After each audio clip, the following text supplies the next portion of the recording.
okay, I've spent a lot of time in Rhode Island over the years, and I've noticed there's a lot of Italians There in are. Rhode Island. I love Yes. that. There's a lot, and I did not know that about Rhode Island. And so, I've had some of the You best. would think Jersey. Right? I've just noticed, some of the best Italian food in my life I've eaten at restaurants in Rhode Island. You've been to Federal Hill? Yes. So good. There's some places in Greenwich, or East Greenwich, sorry, that I've been to that was so good. Providence. Siena? Anyway, yes. It was likely Siena. Oh my gosh, some of the best. And anyway, go Okay, ahead. so I have to ask this from an Italian. What is your favorite Italian dish? Are So we my recording yet? favorite Italian dish is my grandmother's homemade ravioli that my whole generation knows how to make now. It's homemade pasta with meat and spinach and cheese filling. I'm so hungry. Wow, you made my mouth water. Dude, It for is sure. to die I got to for. start this podcast. She's giving away all the good stuff now, and you're asking the good questions now. Hey, we've started. I haven't even done the intro. We're in it. It's okay. Well, then we can do an intro in a minute. Okay. Let's just Yeah. keep going. Let's keep going.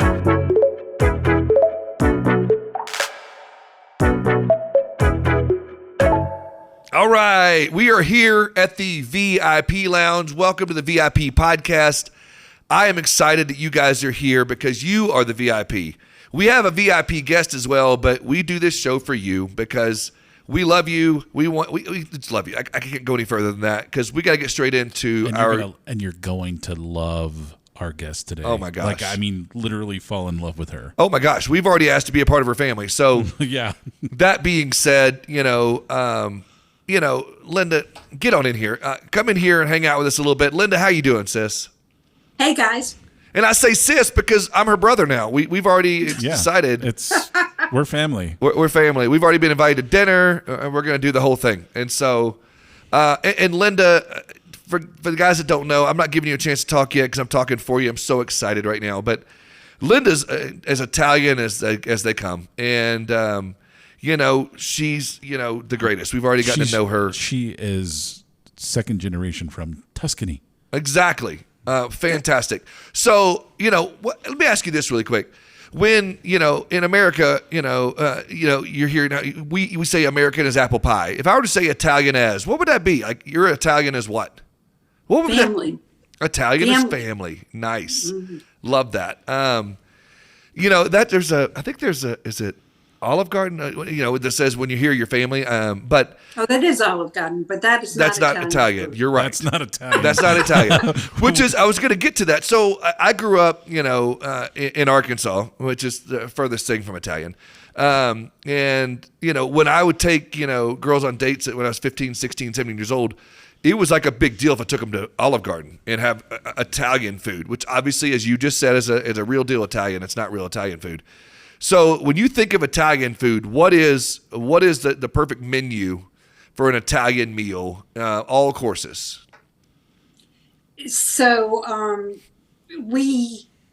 the prime main pasta menu that we would make, and because of the way it's made, it's a whole meal, is my grandmother's homemade ravioli. And so homemade pasta, and it's filled with meat and Parmesan cheese and spinach and eggs. And it's to die for. It's lovely. I'm getting on the next flight to Rhode Island. For sure. To visit Linda and have dinner. Oh, 100%. Okay. So you don't do breadsticks or unlimited breadsticks and soup, like they do at Olive Garden? What's your appetizer? Do you have appetizers? No, I just recently learned how to make focaccia. So maybe the next time I make it, I'll make focaccia to go with it. I'm coming. Okay. What about desserts? Yeah. What's a typical Italian dessert that you love? Tiramisu. Yeah. Oh, there it is. Bottom, hands down best Italian dessert. Okay, so here's the Arkansas coming out of me, so forgive me. I'll even use a different accent for this one, but is a cannoli considered Italian? It is. Okay. It's not my favorite. Okay, I got you. And if you've never been to Italy, the other thing is there's no bad gelato in Italy. You have gelato like every day. I love in gelato. Italy. There you go. Yeah. Okay, so what's the best flavor of gelato that I got to go for? The one I had the most of when we went in May was probably something called crema, which is like a cream Yeah, that's probably most frequently what I ordered. Okay. Okay. So the audience, listen, thank you for allowing me to Indulge. dive deep into the inner eater in me that wanted to hear more about Italian heritage and whatnot and food. Because it is the end of the day, and Chad and I have been in here for 7 hours recording podcasts. We're kind of hungry. But, one of the things I was most impressed about you, beyond being the coolest woman I've met all day, you went back to school midway through your career, which I thought was super cool. I did. And you studied technology, of all things, to get a degree, and I think that's awesome. What prompted this? So you've already had a successful career. You're halfway through, and now let's go get a degree in technology. It's because my son wouldn't go to college. Okay. Tell me more. This is awesome. Wow. I feel a little bit of like smacking him upside the head needed to be done. No, and 20 years later, he still hasn't gone. And he's Okay. living a great life, and it was a good call for him. But I always felt bad that I never went to college. So when I went back, I think it was around 2002, I got a degree in management and information systems. I'll tell you what's funny is I had my a degree in the same thing, and I graduated in 2002, so that's kind of funny. But and so looking back, throughout your career, let's go back even beyond 2002. Tell me a little bit like what do you consider like the most groundbreaking advancements in technology within our space? You can go without our space, but within our space. What's been like the most groundbreaking? You've seen a lot of technology. I have seen a lot of technology. The whole system changed when we introduced computers. The whole process of analyzing, and now even more so with AI, analyzing and comparing and presenting the differences was entirely different. And so like I go back so far that I used Microsoft Word when there were no icons. So in the early 80s, I had a PC at home, and it was Microsoft Word using only keyboard strokes. So no mouse, right? So this is way back. But to be able to present things, I mean, even something as simple as doing a proposal, when you're using word processor, it was different than trying to use a typewriter, right? And I remember when my kids were little, they used to like to come to the office because they liked to play with the typewriter because it was so immediate. Because they'd hit a key and a letter would appear. They thought that was wild. And but the biggest thing for me, I guess, at this point, I mean, short of AI, which is so new, but the fact that the whole speed of the process has changed. So I'll tell you a little story that you like. So I was pregnant for my son, the same one that wouldn't go to college. He seems like he has a lot of stories to tell. He's more interesting than me, trust me. But I went to a doctor's appointment. The baby's not due for 3 more weeks. And they tell me, what are you doing today? And I said, I'm at work. Why? What's the big deal? Oh, no, you're having a baby because you are in active labor. And I said, I can't, because I have to go back to the office to send an E&O application out because the renewal date is March 23rd. It's February 7th because his birthday is February 8th. And if I don't get it off my desk today, I won't get the quote back in time to present it to the insured for the March 23rd renewal. Think about that today versus now I have this new platform that where the beta test is for, and it's an AI completed application. And I send it to the insured, they review it, they e-sign it. I send it to the underwriter. 24 hours later, I've got proposals to present to them. So this is hugely different. The whole speed of the whole process changes, right? Because now everybody's expectations are, I can't wait a week to hear back from you. That's too long. It's that whole, and we see that in all of society at this point. Like everything's instant, right? Yeah, go ahead. Yeah. I was going to say within my lifetime, and I've been in this business a little over 20 years now, and in my lifetime of being in insurance, I have two different, I guess, I don't know what I'm trying to say, but I have two different things that I break down, and I have, before this and after this. One was like 06, 07 when the iPhone came out. I remember life before the iPhone and life after the iPhone. The other one's 2020, before pandemic and after pandemic. Those are the two. What am I looking for? Reference points? That's the word maybe I'm looking for. Maybe you can edit me out and make me sound better, Chad, or I can just be stupid. But I can't make that happen. So anyway, but I go back in my lifetime. Now, you've been at this a little bit longer than me, as you might be a couple years older than I am. But, in your lifetime. I came into the business in 1976. Okay. Wow. Okay. I didn't say it. But No, it's fine. But, in my lifetime, though, in my insurance career, I should say, before iPhone and after iPhone, before pandemic, after pandemic, do you have anything similar to that within your career, or do you feel like those two are pretty good indicators or pretty good reference points as well? There were so many channels along the way, but I think one of the biggest things was even back to the early 80s, we got our first agency management system in 1984. Where I was working, and it was a small corner agency in relation to the agencies of today. But when we got those computers and we had an ability, at that point, reporting was nothing like what we get today, but we had the ability to run automated expiration list, an automated billing list, an automated accounts receivable list. That just changed the whole thing. You guys haven't been around longer, but we used to have like these 3-pot systems for billing, and you had them in a little file cabinet about who owed you money. And that was the beginning of when things started to change, and they changed at a pace, it would hit fits and starts. And so remember like the 01.com times, right? That's what I think of, like when you were talking about a turning point. Because at that point, I was working for an agency that specialized in insuring .coms. Yeah. So that was a brand new thing. Nobody really knew what they were dealing with. Yeah, so we were writing cyber liability policies in 2001.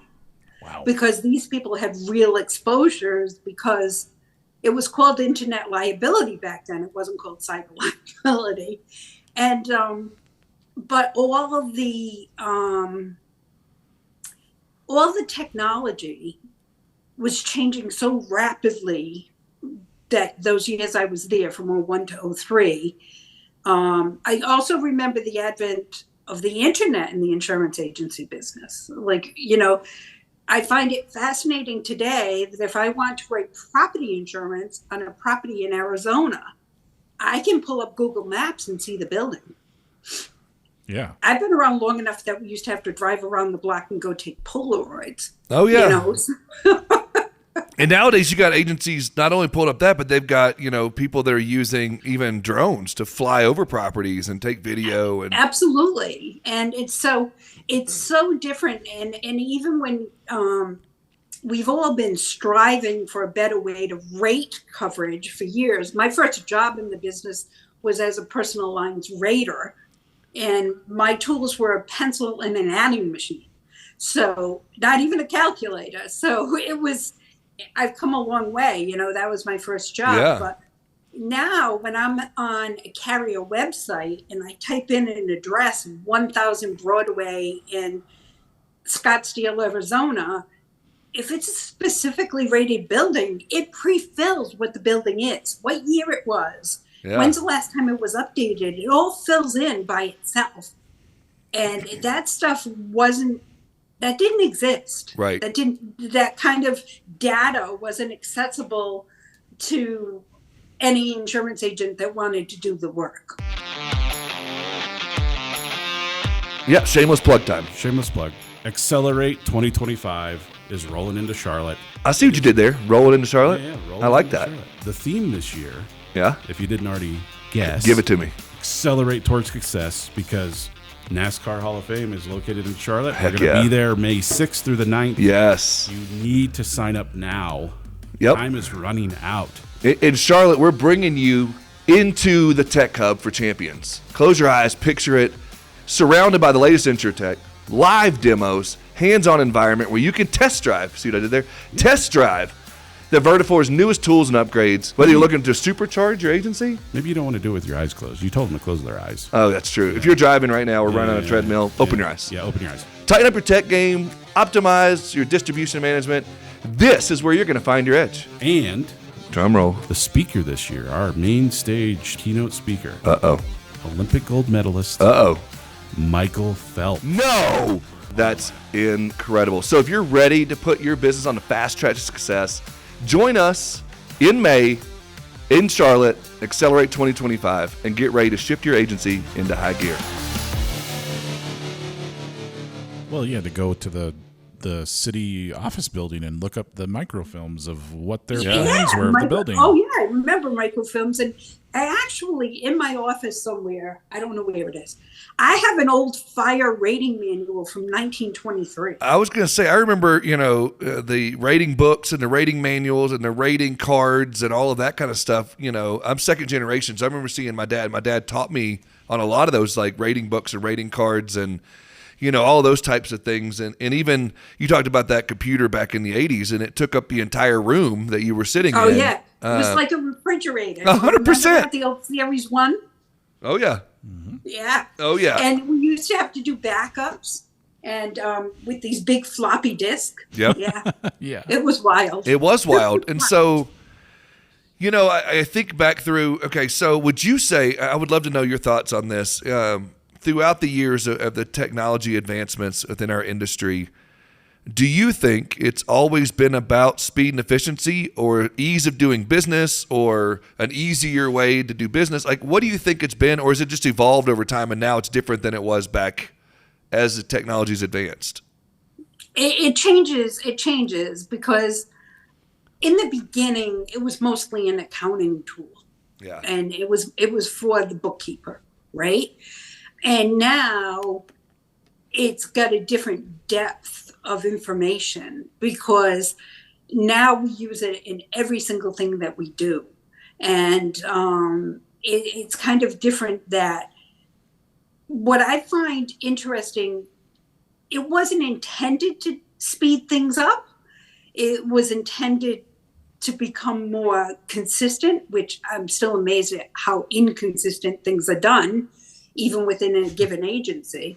But I think it's really the biggest roadblock we still have, and we've had since 1984, okay, is people are afraid of change.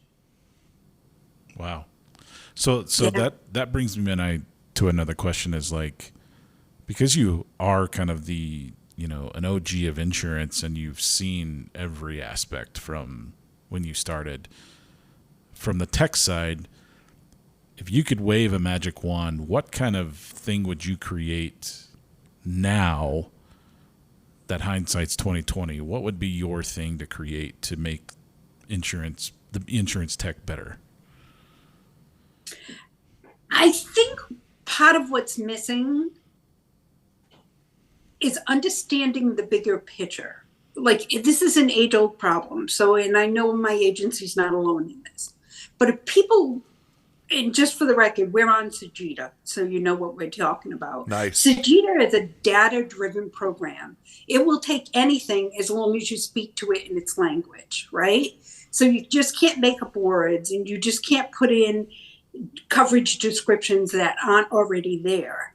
But when people understood that this stuff could have value in trying to determine what your book of business looks like and when the expirations were, besides an expiration list, but also when I used to manage a team, part of what I was responsible to do is to make sure the books were semi-balanced. So nobody was buried in July and looking at the clock in November, so I used to try and spread out when those expiration dates were. And all that technology has value, but I think because we've been so, I don't think we've looked at the big picture. And, there's an old Stephen Covey line is you need to begin with the end in mind. Yeah. And I don't think we did that. Yeah. I don't think we did that. I love that. But I would kind of push back and say, well, it's kind of hard to tell the future sometimes. So what would you say, in your opinion, would be like, because you say you want to see the bigger picture, what is something that an agency now could do to kind of like take a step back and try to look at that?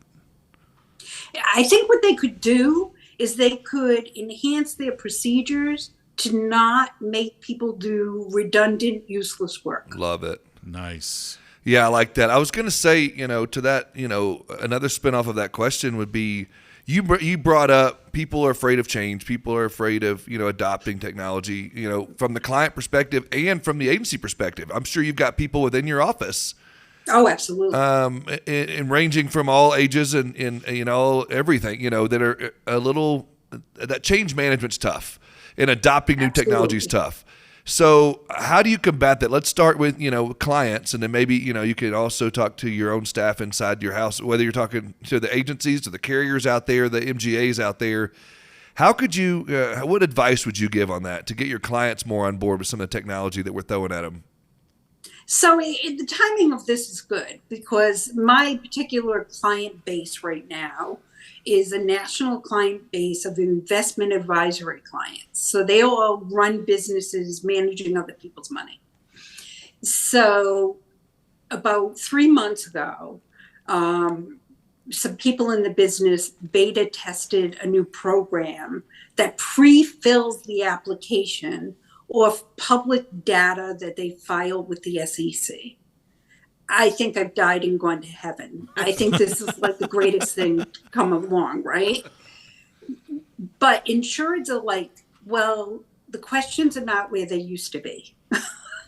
Yeah, except you only have to answer 10% of them now. So I can see how, as a client, some of them are loving it and some of them are like, oh my God, this just sent me into a tailspin. Right. My job is to help manage that for them so that they can see the benefits.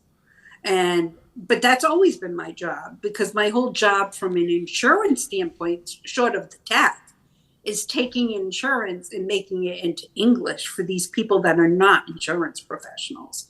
So I really consider myself a translator. And that starts way before the transaction. And that starts way before all of that. And that's a lot of intentionality built in with that. And holding their hand through the process before it even starts to say, hey, here's some expectations. Here's what you can, look to see coming out from me. Here's how this technology works. Am I right in that? And you're educating them on what that looks like? Oh, absolutely. Yeah. So your message is basically, this is different. And it's only going to be different for this time around, but it's better. And so you have to build some trust with the client and with your fellow employees. And you have to say, this is different, but it is better. You need to trust me. Okay. And so that's how we're doing it. Okay. So I now am curious because I'm channeling my inner Sid here. You mentioned AI, but you really didn't touch on it. What is your thoughts on AI in this industry, and how are you seeing it as a benefit and maybe as a downfall? No, I'm definitely seeing it as a benefit. I have this story, and it's a junior member of my team, and I was having trouble motivating him in the past. And he said, well, Linda, doesn't matter because we're going to be replaced by AI. And I said, Dan, we're not going to be replaced by AI. AI will never be able to explain insurance to a person in an interactive conversation. Right. It can't. It's too complex. And you have to understand, when I'm trying to explain a principle to an insured, it needs to be such a specific two-way conversation. I need to see where they're stuck, what they need to know. And I don't think we'll be replaced by AI. But what AI is going to do is do the grunt work for us, like fill out the application or do the proposal. Or there's another version of AI where also beta testing. How do we get on all these lists? Anyway, it'll compare two different policies. You load up the PDFs of these two policies and say it's two cyber policies. And you say, okay, tell me what the differences are between these two policies. And that is value that you can't even put a price on. Oh, my computer's just went off. You're fine. You know, There we go. What I would love, you know, as we wrap this up, because I'm so inspired by just the woman that you are and who you like, what you stand for, and the fact that, and this is coming from a total genuine place in my heart, to know that, you know, the audience, listen, no matter where you are in your career, no matter what your age is, what your gender is, no matter where you are, you can always, you know, look to grow, look to educate yourself on technology, on things that are going to advance your career and things of that nature, and kind of reinvent yourself as you've done in our industry. And I'm so inspired by that. And if there's anything that you could leave for the audience regarding that, and I hope you took that in the right way. I don't mean anything other than love in my heart for that, Yeah, because fine. so inspired by you. So here's my best advice, okay? And even when I retire next year, it is my intention to lead a class at the employer I work for, to teach a small 12 to 15 people how to get their CPCU. Oh, that's cool. Because the reason this has been easy for me is because at 20 years old, when I discovered I was going to stay in insurance, I decided to get my CPCU because I didn't have a college degree. And I really, truly believe that's why it's easy. Because I really understand how insurance works. And now I understand how technology can dovetail with my insurance knowledge to provide the best service to my clients. That's amazing.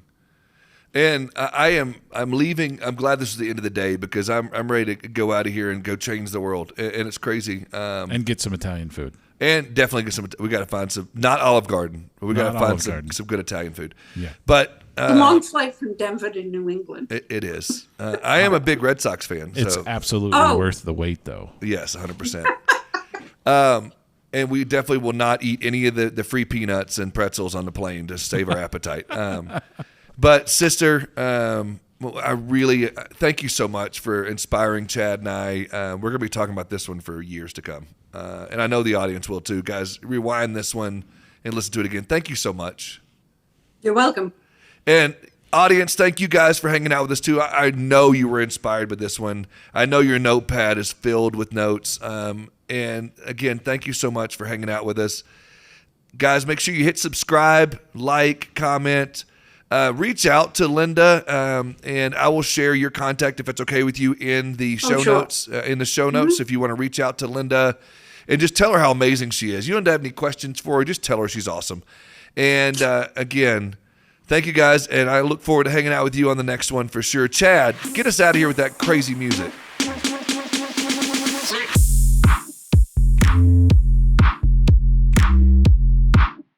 You've been to Rhode Island, right? I have been. So did you go over the Newport Bridge? You must have gone over the Newport Bridge. I did. To go to Newport. Yeah. All right. Back in July, Okay. I swam from Newport to Jamestown. No way. What? Why did we leave this out of the podcast? Oh my gosh. What? How many miles is that? 1.7. Oh my gosh. I was going to say 2 to 3 at least, but that is crazy.